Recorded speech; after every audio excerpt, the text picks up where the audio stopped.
Pemirsa, seluruh bakal calon pemimpin kepala daerah telah mendaftarkan diri di KPU daerah masing-masing. Sejumlah sosok ternama mencuat meramaikan kompetisi. Peta persaingan di beberapa daerah pun diperkirakan berlangsung ketat.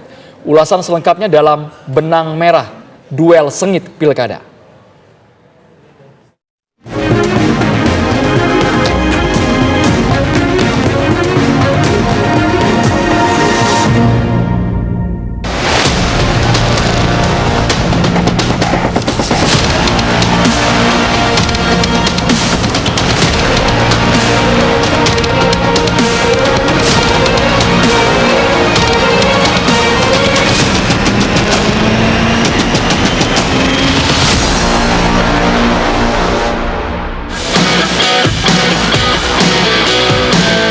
Tahap pendaftaran pasangan bakal calon Pilkada serentak 2024 sudah ditutup.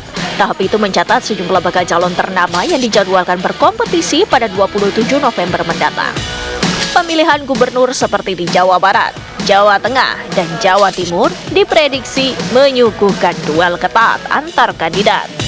Perang bintang bakal tersaji di Pilgub Jawa Tengah yang mempertemukan pasangan Ahmad Lutfi dan Taji Yassin berhadapan dengan Andika Perkasa dan Hendrar Prihadi. Ahmad Lutfi merupakan ex-Kapolda Jawa Tengah berbintang 3. Lutfi didukung Partai Golkar, Gerindra, dan PAN. Sementara Andika Perkasa yang mantan Panglima TNI bintang 4 diusung PDI Perjuangan. Sementara pendamping Lutfi maupun Andika adalah sosok yang cukup makan asam garam di birokrasi. Taji Yassin adalah wakil gubernur Jawa Tengah periode 2018-2023. Sedangkan Hendrar Prihadi merupakan wali kota Semarang selama 2 periode. Pilgub Jateng 2024 dinilai strategis, salah satunya karena memiliki basis elektoral sekitar 28 juta pemilih. Saya hanya minta doa restu, semoga pelaksanaan kontestasi ini menjadi kontestasi yang sangat menyenangkan, karena sejatinya pesta demokrasi itu harus senang. Bahwa penyelenggaraan pilkada kali ini harus luwih becik dan luwih nyenengke. Wah, ini mulai belajar bahasa Jawa. Dua-duanya punya kompetensi yang sama, keterkenalan juga. Saya kira Andika Perkasa juga punya peluang untuk bisa bergerak, karena selama ini kan kita tahu Jawa Tengah itu adalah kandangnya Banteng. Kembali lagi kepada kerja partai sebenarnya ya, Kezia ya. Sekuat apapun figur, memang kerja partai perlu menopang. Karena banyak sekali peristiwa-peristiwa bagaimana pertarungan politik. Jika partai politiknya hanya setengah hati mendukung, maka peluang untuk kemenangannya jauh lebih jauh untuk datang. Sementara duel 3 Serikandi dimungkinkan tersaji di Pilgub Jawa Timur. 3 pasangan yang akan berlaga yakni Hovifah Indar Parawansa Emil Elistianto Dardak, pasangan Tri Risma Harini Zahrul Azhar Asumta atau biasa disapa Gus Hans, serta pasangan Luluk Nur Hamidah Lukmanul Hakim.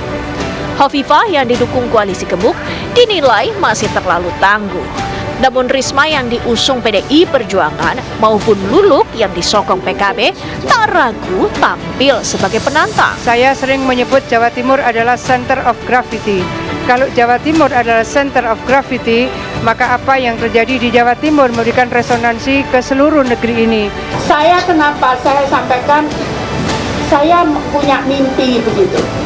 Tetapi kan nggak bisa, dulu pun saya ketakutan saat saya diberikan amanah mau nyalon, nggak berani saya. Bahkan saat itu saya tidak berani daftar, termasuk ini. Ini demikian pula saya tidak berani daftar karena saya takut beban itu kemudian berat. Nanti kalau beban ini berat, saya akan, ya Allah, aku kan nggak minta jabatan ini, kenapa aku nggak dibantu? Gitu aja aku minta pada Allah, gitu aja. Itu loh maksudnya. Tergantung pada kerja partai. Dan bagaimana dua-duanya sudah menunjukkan jati dirinya, pernah memimpin Jawa Timur, Bu Hovifah di provinsi, Bu Risma di kota. Tapi gerak kerja yang begitu cepat, tegas, Bu Risma kayaknya lebih cocok jadi kepala daerah daripada jadi menteri gitu kan. Dia jadi menteri itu lebih terkungkung, imajinasi politiknya kayaknya lebih terkungkung ketimbang dia jadi kepala daerah. Di tempat berbeda, pasangan Deddy Mulyadi dan Erwan Setiawan menjadi pasangan pertama Pilgub Jabar 2024 yang mendaftar ke KPU Jawa Barat pada Selasa 27 Agustus 2024 atau hari pertama pendaftaran. Deddy mendaftarkan Pilgub Jabar dengan kepercayaan diri penuh usai mengantongi sokongan 13 partai pengusung.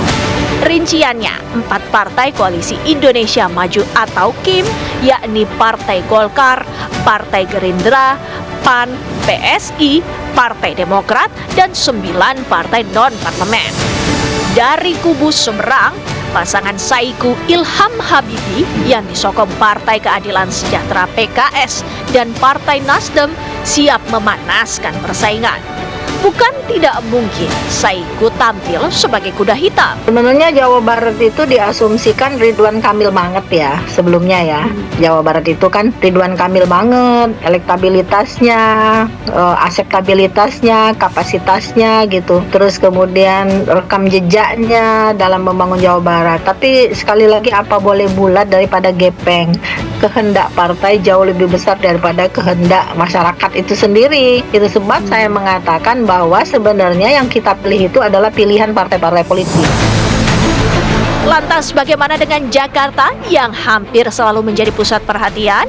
Masihkah Pilgub Jakarta menyuguhkan kompetisi seru setelah koalisi Jumbo mengarahkan dukungan untuk pasangan Ridwan Kamil Suswono menghadapi jagoan PDI Perjuangan Pramono Anung, Rano Karno, dan pasangan independen Dharma Pongrekun dan Kun Wardana. Kami berharap proses administrasi politik ini lancar, dilanjutkan dengan proses kontestasinya yang kondusif, penuh riang gembira, penuh adu gagasan. Apa yang menjadi keinginan kami bersama, saya sudah sampaikan secara terbuka dengan Bang Dul, bahwa kita memang benar-benar ingin membuat Jakarta lebih ramah, lebih bersahabat, lebih melayani, Jakarta untuk semuanya. Masyarakat Jakarta kan sangat multikultur, mereka tidak peduli juga pada banyak partai yang berwarna-warni ini, mereka melihat figur. Nah, apakah figur Pramono Anung sekali ini kita harus mengalahkan asumsi bahwa boleh jadi orang tidak memilih Pramono Anung tapi melihat pada sidulnya yang mewakili masyarakat Jakarta kan, seperti kejadian di Jawa Barat ketika orang bukan memilih Ahmad Heriawan tapi lebih melihat Dede Yusuf yang ganteng gitu.